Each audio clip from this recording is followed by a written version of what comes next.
बिस्मिल्लाहिर्रहमानिर्रहीम। अस्सलाम वालेकुम।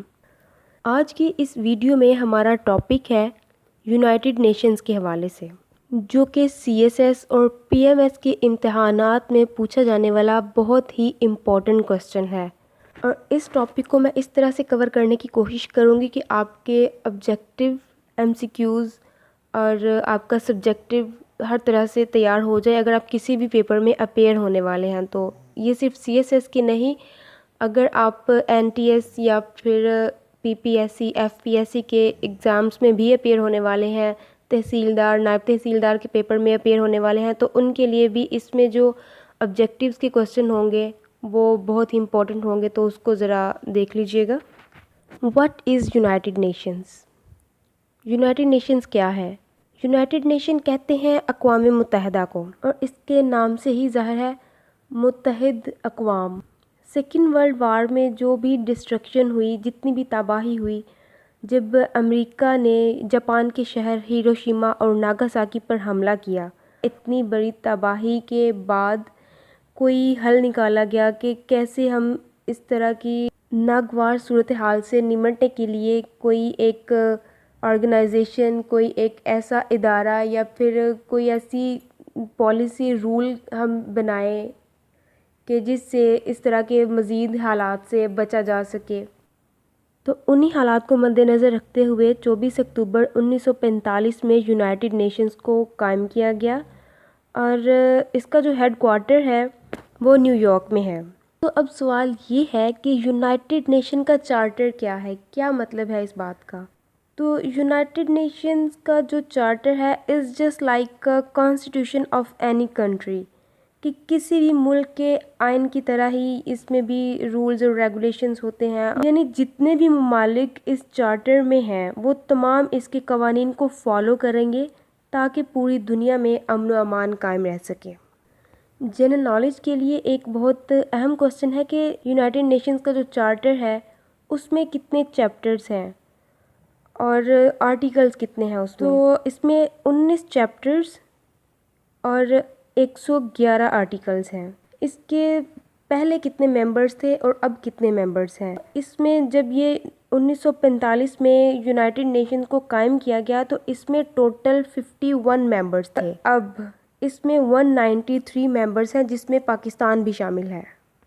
और पाकिस्तान ने यूनाइटेड नेशंस के कायम होने के बाद 2 साल बाद इसको ज्वाइन किया, यानी पाकिस्तान ने यूनाइटेड नेशंस को 30 सितंबर 1947 में ज्वाइन किया।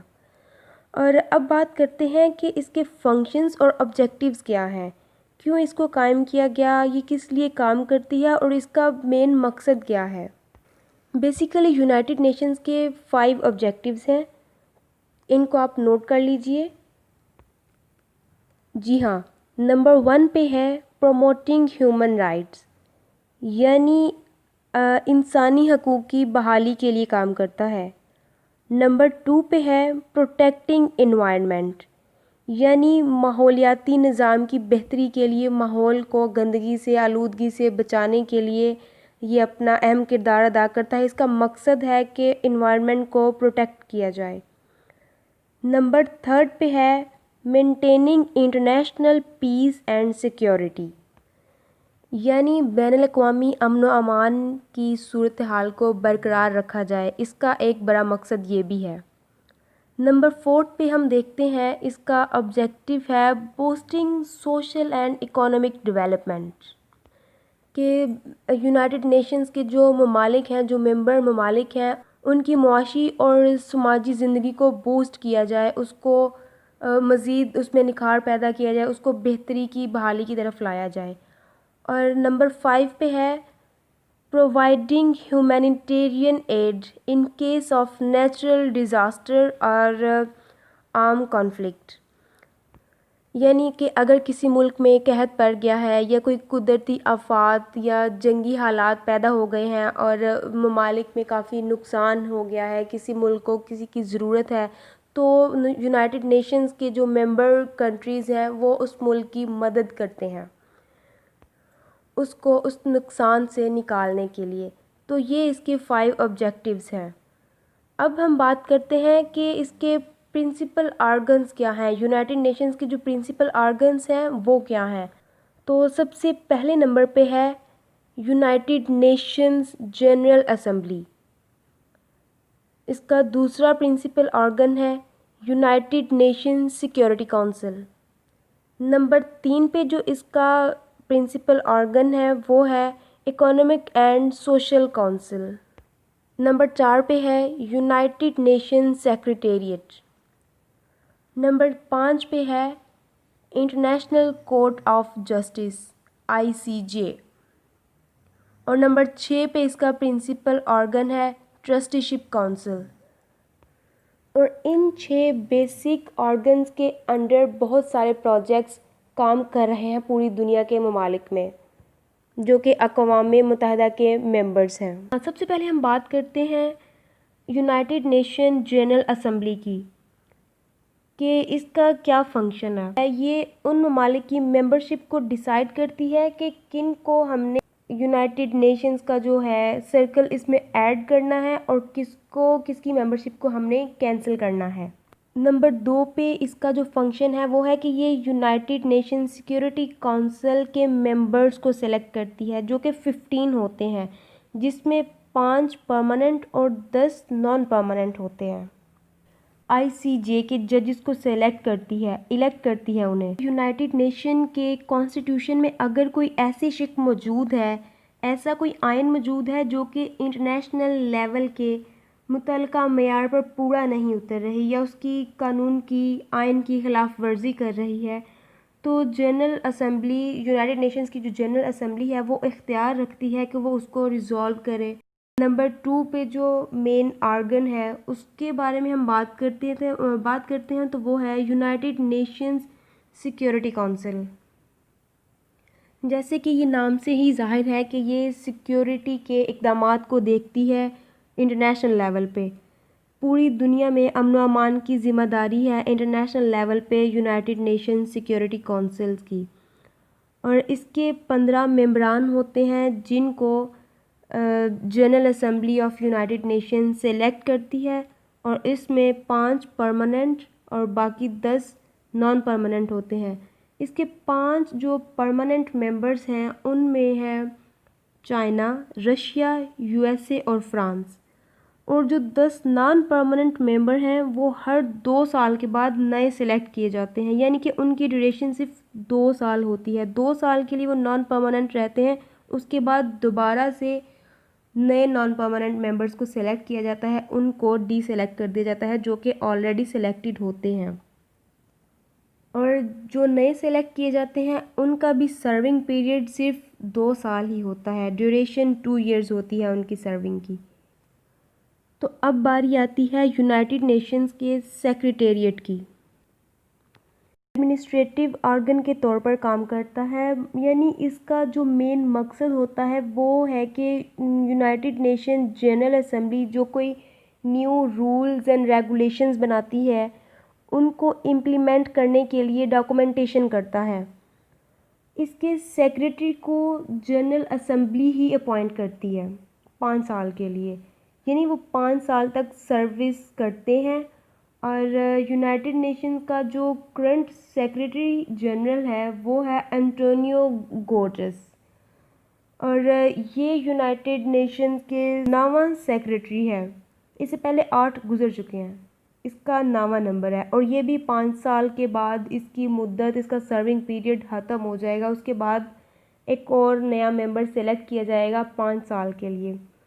इसी तरह हम बात करते हैं ICJ की, यानी इंटरनेशनल कोर्ट ऑफ जस्टिस। इसका क़याम 26 जून 1945 में हुआ, और इसका मेन मरकज़ जहाँ पे इसकी सुनवाई की जाती है वो नीदरलैंड के शहर हेग में है। हमारी स्क्रीन पे साथ साथ आप इसकी डिटेल देख सकते हैं। किसी भी तरह की कोई भी आपके माइंड में अगर क्यूरी है, क्वेश्चन है, तो आप कमेंट बॉक्स में ज़रूर लिखिएगा। इंटरनेशनल कोर्ट ऑफ जस्टिस के 15 जजेस होते हैं, यानी कि 15 जजेस पर मुश्तमिल ये एक कमेटी हम इसको कह सकते हैं जो कि डिसीजन करती है। और हर एक जज की जो टाइम पीरियड ड्यूरेशन होता है, सर्विंग पीरियड, वो 9 years होता है। और उनको भी इन जजेस को भी यूनाइटेड नेशन जनरल असेंबली ही सेलेक्ट करती है। नेशनल और इंटरनेशनल लेवल के तमाम क्राइम के मामलात को ICJ ही देखता है और इसका फ़ैसला मेम्बरान ममालिक को एक्सेप्ट करना पड़ता है। जो भी ये फ़ैसला देते हैं वो इन तमाम ममालिक को एक्सेप्ट करना पड़ता है। इसके बाद बारी आती है United nation economic and social council की, जो कि इसके नाम से ही ज़ाहिर है कि और ये मुआशी और माशरती मामलात को डील करता है इंटरनेशनल लेवल पे और मेम्बरान ममालिक के दरमियान कॉपरेशन को फ़रोग़ देता है। और अगर उनमें किसी लिहाज से कोई कॉन्फ्लिक्ट चल रहा है तो उसको ख़त्म करके उन्हें एक दोस्ताना अंदाज में अपना कारोबार या जो भी उनके मामलात हैं उनको सेटल करने में हेल्प करता है। और इसके भी 51 मेंबर्स हैं, 51 मेंबर्स, और इनकी मुद्दत 3 साल होती है और इनको भी इलेक्ट किया जाता है यूनाइटेड नेशन जनरल असेंबली के ज़रिए ही। और इसका जो प्रेसिडेंट होता है उसकी सर्विंग पीरियड 1 साल होती है, यानी 50 मेंबर्स हुए और एक जज जो प्रेसिडेंट कह सकते हैं, टोटल 51 मेंबर्स। इसका छठा और आखिरी जो ऑर्गन है वो है ट्रस्टीशिप और ये काम करता है एडमिनिस्ट्रेटिव ऑर्गन के प्रिपेयर किए गए डॉक्यूमेंट्स पर, यानी कि उसमें अगर कोई किसी तरह का कोई इशू है जो कि सेक्रेटरी अराइज़ कर रहा है आइन को लेके या फिर किसी और सूरत में, तो ट्रस्टीशिप काउंसिल जो है उन इश्यूज़ को सॉल्व करने की कोशिश करती है, हर लिहाज से उनको रिज़ॉल्व करने के लिए इक़दामात करती है कि अगर यूनाइटेड नेशन के चार्टर में कोई तब्दीली के लिए सेक्रेटरी डॉक्यूमेंटेशन कर रहा है, कोई इशू अराइज़ कर रहा है, तो ये उसको रिज़ॉल्व करने के लिए हेल्प करती है। उसके लिए इस काउंसिल से हेल्प ली जाती है यूनाइटेड नेशंस में। नेक्स्ट हम बात करते हैं कि यूनाइटेड नेशंस के अंडर कौन कौन सी एजेंसीज़ काम कर रही हैं। बेसिकली तो 5 एजेंसीज़ हैं, लेकिन इनको मज़ीद सब डिवाइडेड किया गया है ताकि ये अपने अपने मकासद के हसूल के लिए इन अपनी सब डिवीज़न से हेल्प ले सकें और मेम्बरान ममालिक को ज़्यादा से ज़्यादा फैसिलिटेट कर सकें और अमन व अमान की सूरत हाल को बरकरार रखा जा सके। यहाँ पे मैं बात करूँगी 17 सब डिवीज़न्स की, तो उनको आप ज़रा नोट कर लीजिए।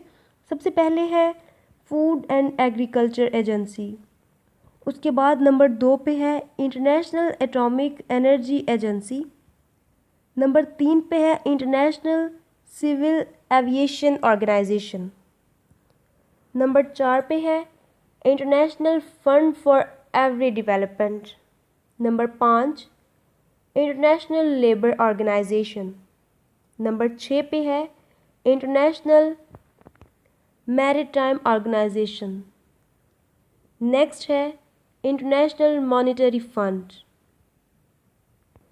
नेक्स्ट है इंटरनेशनल टेलीकॉम यूनिट, अगला है यूनेस्को यानी एजुकेशनल, अगला है UNESCO united nations educational scientific and cultural unit, और ये जो कि पाकिस्तान में भी काम कर रहा है और बहुत ज़ोरों शोर से काम कर रहा है। नेक्स्ट एजेंसी है वाइपो यानी वर्ल्ड इंटरनेशनल प्रॉपर्टी ऑर्गेनाइजेशन, अगला है यूनिवर्सल बोस्टर यूनिट, उसके बाद आता है वर्ल्ड फूड प्रोग्राम, जो कि पाकिस्तान में भी ये एजेंसी काम कर रही है और काफ़ी फैसिलिटेट भी कर रही है लोगों को। अगली हम बात करते हैं WHO यानी वर्ल्ड हेल्थ ऑर्गेनाइजेशन, जो कि पूरी दुनिया में इस टाइम काम कर रहा है और लोगों की हेल्थ के हवाले से काफ़ी कॉन्शियस भी है और लोगों को काफ़ी फैसिलिटेट भी कर रहा है। उसके बाद है आखिरी वर्ल्ड मेट्रोलॉजिकल ऑर्गेनाइजेशन। तो ये एजेंसीज़ हैं जो कि काम कर रही हैं यूनाइटेड नेशंस के अंडर तो आज की थी हमारी वीडियो, एक इन्फॉर्मेटिव वीडियो जो मैंने अपनी तरफ से पूरी कोशिश की है कि इसमें यूनाइटेड नेशंस के हवाले से जो मेन चीज़ें जो कि आपके लिए हेल्पफुल साबित हो सकती हैं वो आप तक पहुंचाई जाएं। तो नेक्स्ट वीडियो तक के लिए इजाज़त दीजिए। अल्लाह निगहबान। Smart Education Academy, a distant learning platform.